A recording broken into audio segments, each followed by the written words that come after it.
Y estamos aquí de regreso hablando sobre los oficios con tradición en la Ciudad de México y de cómo estos oficios surgen desde la época prehispánica.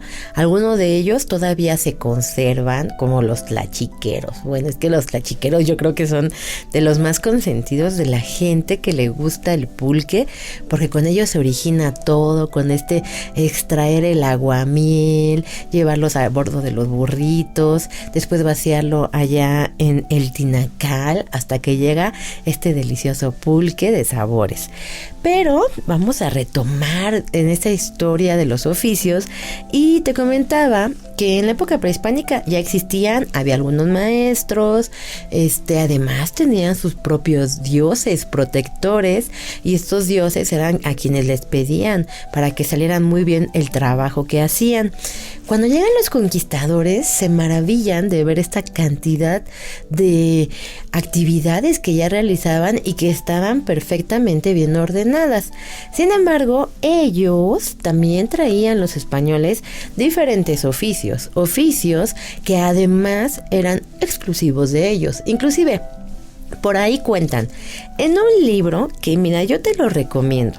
Es un libro que se llama Las artes y los gremios en la Nueva España, de editorial Yus. Es un libro, el que yo tengo es de 1960 y se lo tengo que agradecer a mi marido porque pertenecía a la biblioteca de su abuelito. Entonces es bellísimo este libro y te da muchos detalles de cómo eran los gremios en la Nueva España. Pero algo que me encanta y que destaca en este espacio es que la gente que llegaban, los españoles, no querían enseñarle a los indígenas los oficios. Ellos querían que no se dedicaran a eso porque podían ser tan buenos como los españoles y entonces quitarles el trabajo. Por eso no permitían que entraran como en sus talleres. Sin embargo, dicen que los mexicanos eran bien inteligentes y con solo observar, por ejemplo, la actividad de dorar los retablos con esas hojas de oro, observaban y contaban cuántos golpes daban, qué hacían y aprendían la actividad. Inclusive solamente con ver las cosas podían hacer precisamente, por ejemplo, los fuelles, ¿no? Un español era el único que lo sabía hacer y de pronto ya un indígena se le presenta a venderle fuelles, diciendo que él se los podía elaborar porque ya sabía cómo. Esa capacidad tan tremenda que tienen los mexicanos para aprender.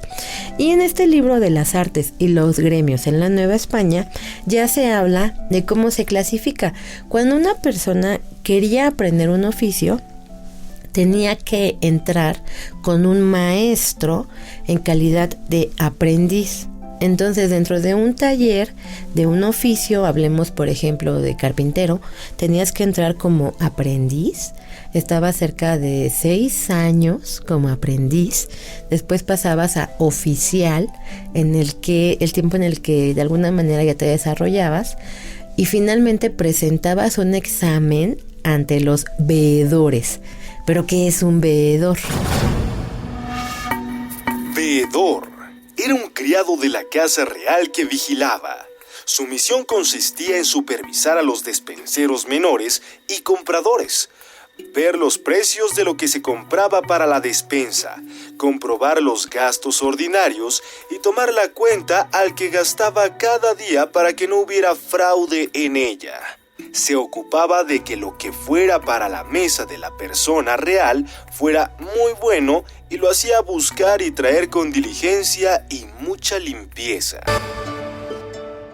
Y una vez que te evaluaba el veedor, entonces te daba el título de maestro.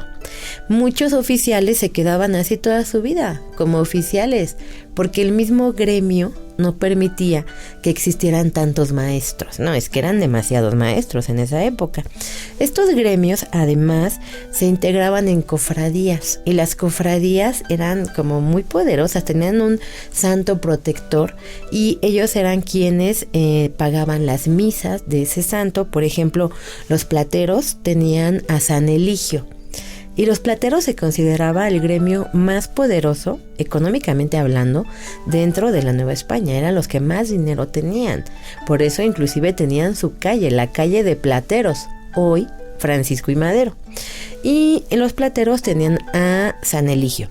San Eligio o San Eloy, como le decían, tenía su propia capilla en la Catedral Metropolitana. Y ahí tú puedes todavía observar, cuando tengas oportunidad, de visitar la capilla del Señor del Buen Despacho.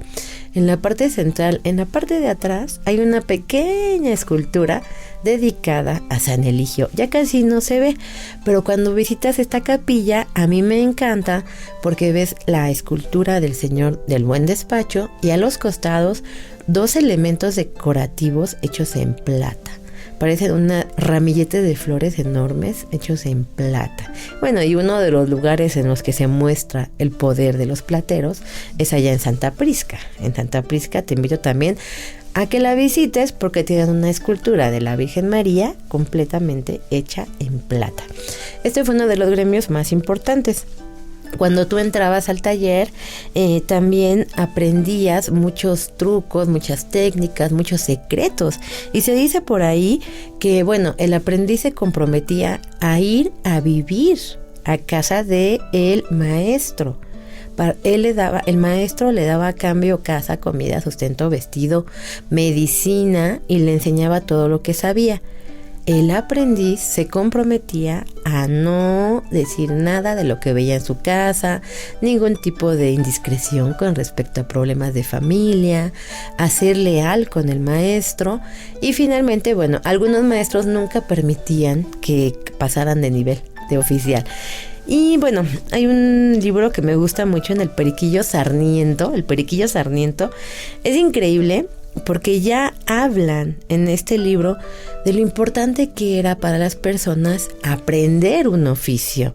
El Periquillo describe cómo él no quiere aprender oficio, pero su papá lo manda con una persona. Imagínense, ya desde esa época decían que los adolescentes deberían de aprender un oficio, el que fuera, porque finalmente si no trabajaban, si no encontraban un empleo muy bueno, pues podían dedicarse a un oficio que siempre es necesario. Y durante la época virreinal, bueno, se asignaban oficios por castas. Entonces, los indios o los indígenas podían ser carniceros, pajareros. Te voy a poner una imagen porque ahí aparece un indígena con unas grandes canastas en la espalda en donde lleva a los pájaros precisamente. Era el pajarero. También existía el aguador. El aguador. En estos tiempos tenemos el privilegio de abrir una llave y obtener agua potable para beber y demás necesidades domésticas. Hace unas décadas no era así. Eran pocas las casas a las que se extendía la tubería con el líquido vital. En muchas partes del Distrito Federal había fuentes y después tomas en determinados lugares, por lo que era necesario acarrearla hasta las casas. El aguador se encargaba de repartirla a los domicilios a cambio de unas cuantas monedas. Sus instrumentos de trabajo eran 2 cántaros de barro o 2 botes de lámina suspendidos en los extremos de un barrote de madera. El aguador ponía el palo sobre sus hombros y así transportaba el preciado líquido. Los últimos viajes los hacía muy bien. Los últimos recipientes llegaban mermados, pues entre viaje y viaje se echaba un espumeante caldo de oso. Al extenderse la red de agua potable por todos los barrios de la ciudad, el agua llegó hasta el interior de los hogares. Ya no era necesario el aguador. Desapareció este personaje antaño tan indispensable. Yo sí que estoy descontinuado. Ya ni quien pida mis servicios. Si vieran antes... No, pues ya hasta se peleaban las señoras por mi trabajo. Decían peleándose que yo lo llamé primero. Pues fíjese que yo soy su clienta desde cuando, si hasta precio especial me da. Y ansina por el estilo. Daba gusto el trabajo. No que ahora, con eso de que el agua llega entubada, uno ya no puede ganarse la vida. Y también existía el chinampero. Bueno, el chinampero todavía existe. Podemos encontrar a chinamperos en la zona de Xochimilco. Ya dentro del espacio que le correspondía a los españoles, ellos eran cosa aparte.